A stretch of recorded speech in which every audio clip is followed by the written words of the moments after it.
Okay, good day to everyone. Now, I'll be discussing Module 10, that is photosynthesis. So, we only have one module na lang, which is the cellular respiration. So, in this topic, we're going to tackle deeper, much more about photosynthesis process. So, nag-upload ako ng topic with regards to bioenergetics, even though that is part of Earth and Life Science. At tatakal din natin doon si photosynthesis on how it works. That is the basic kasi kung paano siya nagpa-function and how it been connected with cellular respiration. Now, dito naman po, we're going to tackle much more deeper about photosynthesis. So, to explain this, we have the learning objectives. So, we have 3 learning objectives. That is number 1, describe the stages of the photosynthesis and light reaction and Calvin cycle. So, sa bioenergetics, I've discussed that light reaction happen sa part ng thylakoid. So, it capture the sunlight and convert it into glucose or ATP na magagamit natin as energy. Magagamit ng mga halaman as energy to work them. And then, ikalawa, explain the importance of chlorophylls and then the other pigments. So, we have different kinds of pigments.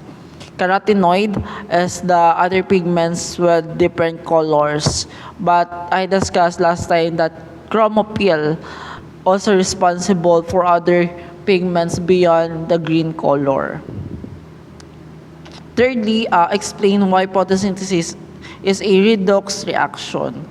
So, pag sinabi kasing redox reaction, we gain electrons and pag sinabi pong redox, pag sinabing redox pala, we execute or we break certain electrons. Pag sinabi naman pong reduction, we gain.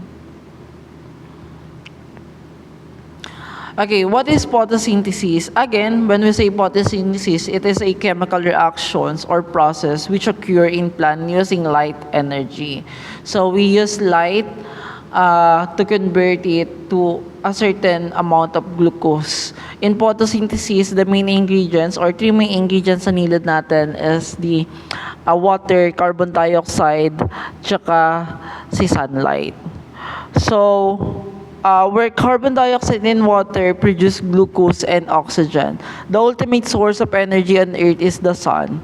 Organisms continue to exist because of energy. So the ATP molecules in the body of your organism fuel all the metabolic processes that sustain life. So lahat ng energy na nakukuha natin, especially the plants coming from the sunlight, from the glucose, yan ay nagsiserve as the fuel or battery para mag-function tayo for everyday life na kinakailangan. So, photosynthetic organism. So, not all organism can make their own food using sunlight. So, tayo as humans, as mammal, we rely on different sources beyond sunlight. So, we rely from daily foods na we ni-intake natin. Unlike those photosynthetic organism na sila ay nakarely with regards to sunlight. So, sometimes we call them as autotrophs or producer. And even then, not all autotrophs make their own food through photosynthetic. The food that is produced through photosynthesis is the one that store energy which can be passed on an organism that consume it. So, ganun lang din naman sa cycle, meron tayong producer, autotrophs, primary, tertiary, secondary, sa food web po. Kapag si producer po or si autotroph, kinain siya ng primary consumer, definitely yung energy na meron kay producer or autotrophs na pupunta kay primary consumer. Now, si primary consumer naman po, pag kinain siya ni tertiary consumer, lahat po ng energy na kay primary consumer, mapupunta kay tertiary consumer. And then so on and so on po, lalo na po sa food web.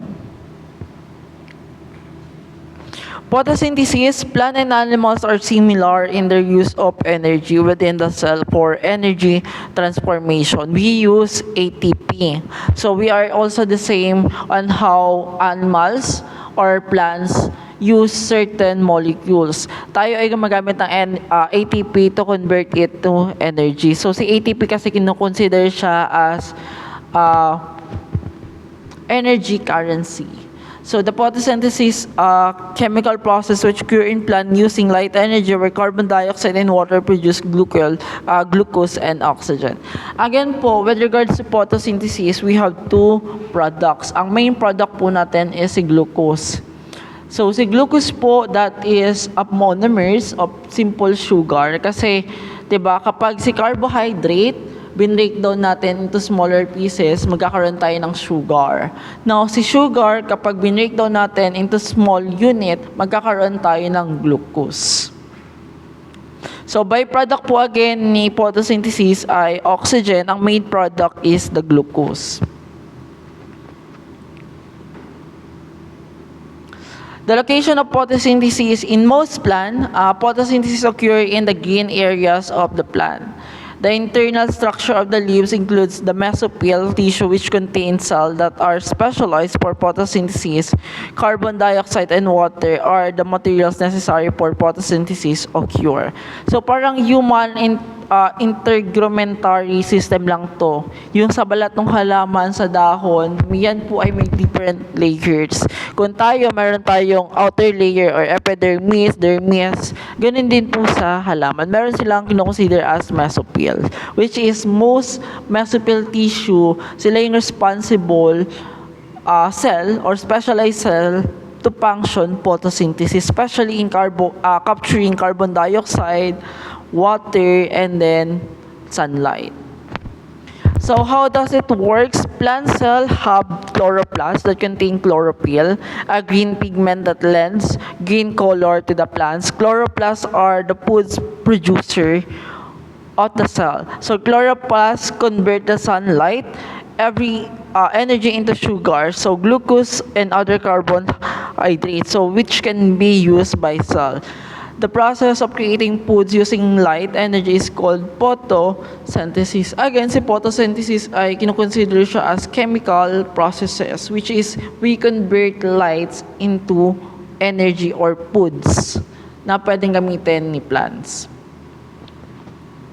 So this is the layer on how we're going to look up with the intragrumentary system of a plant. So we have the upper dermis, mesophyll.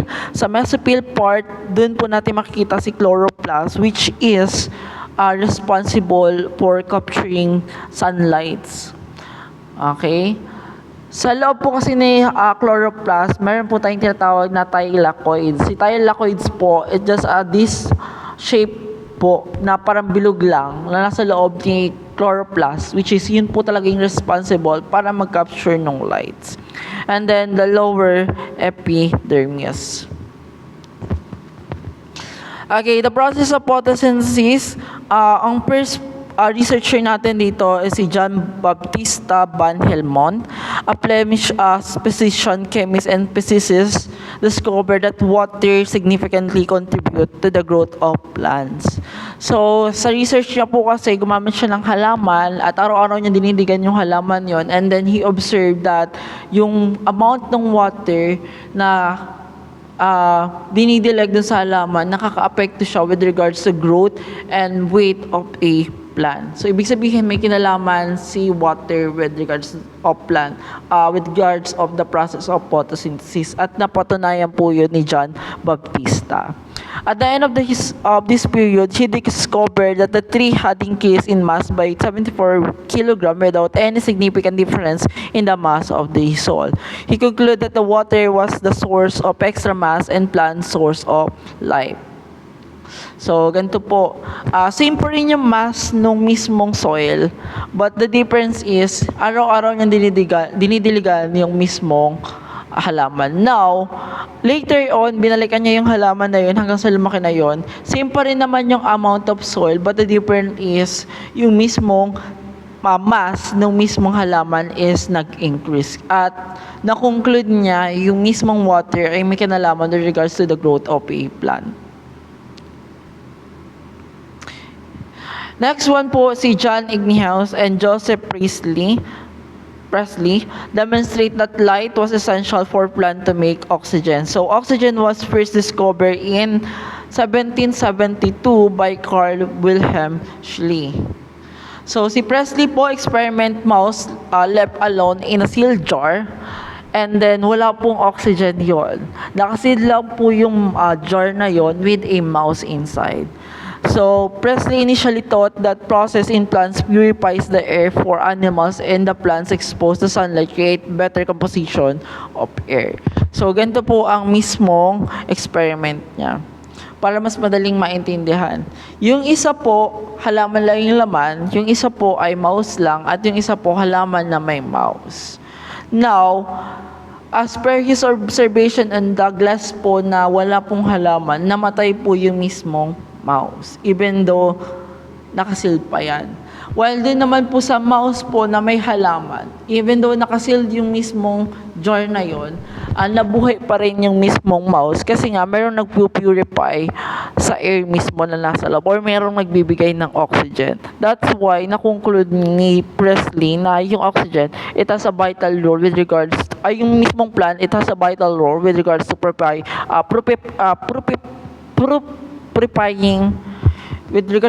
purifying our air po mismo.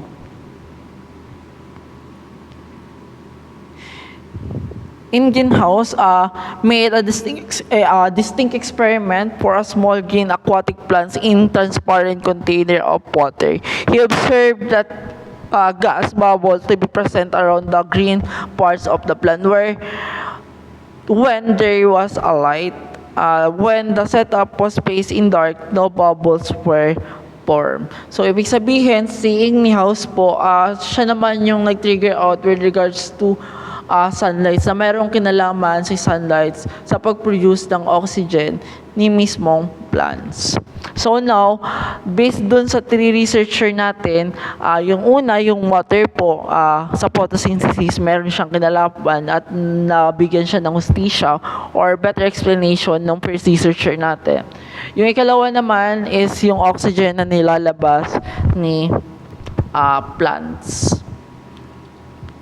Yun naman po ay kay Presley, and then yung katlo naman po is yung mismong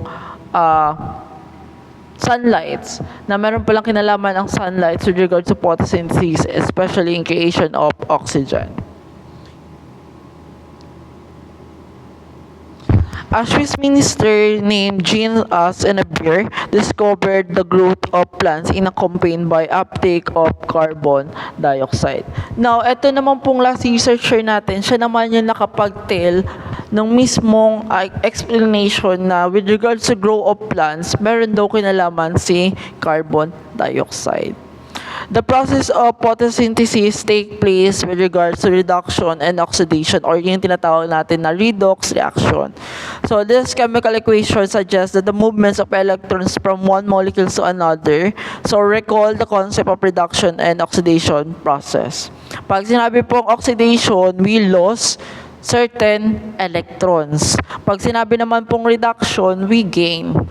Now, to better explain kung paano nabubuo si glucose and oxygen during photosynthesis, again po, sa photosynthesis po, we need to have 6 carbon dioxide and 6 water molecules, or yun. Si water molecules po kasi contain niya na yung mismong oxygen.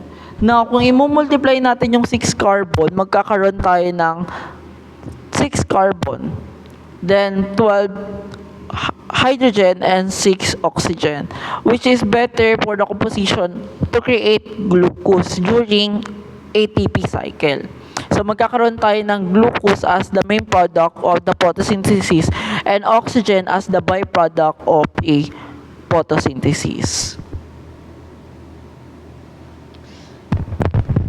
Okay, chloroplast split water into hydrogen and oxygen, incorporating the electrons of hydrogen into sugar molecules and releasing oxygen as byproduct. The redox process in photosynthesis is diagrammed as follow. So, for example po, to create glucose, we need to have 6 carbon and 6 water. So, ang magiging byproduct natin doon, pag mag-undergo na ng redox and reduction process, magkakaroon tayo ng glucose as the main product and oxygen as the byproduct of a photosynthesis. So, photosynthesis is a endergonic process. The energy boost is provided by sunlight. The simplified equation showed that carbon dioxide had been reduced and water had been oxidized for this reaction occurs. Pag sinabi po palang endergonic process, it is a process wherein sunlight take place inside. Kumbaga, papasok yung mismong energy. Katulad po ng photosynthesis. From the external environment, yung sunlight, kinakapture siya ng thylakoids, papasok mismo sa loob ng internal parts mismo ng cell ng plants mismo. That is endergonic process. Pag sinabi naman pong exergonic process, palabas naman po from internal parts of the cell, ilalabas natin to from external parts of the environment. That is the huge difference with regards to endergonic and exergonic reaction or process.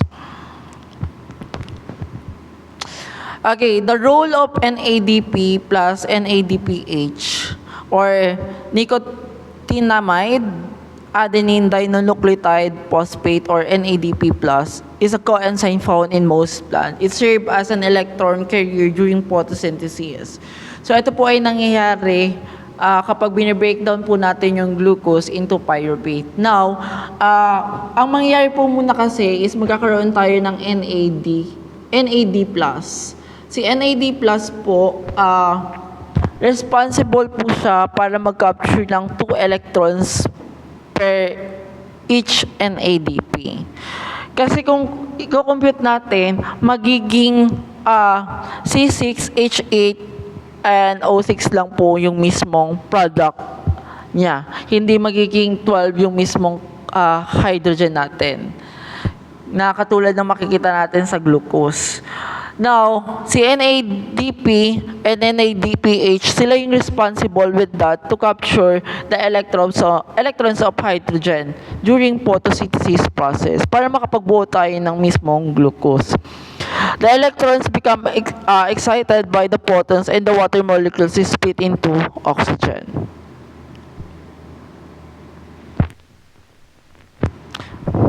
So, important of water. Note that water plays a vital role in the reduction of NADP+, because it supplies the electrons needed to reduce NADP+.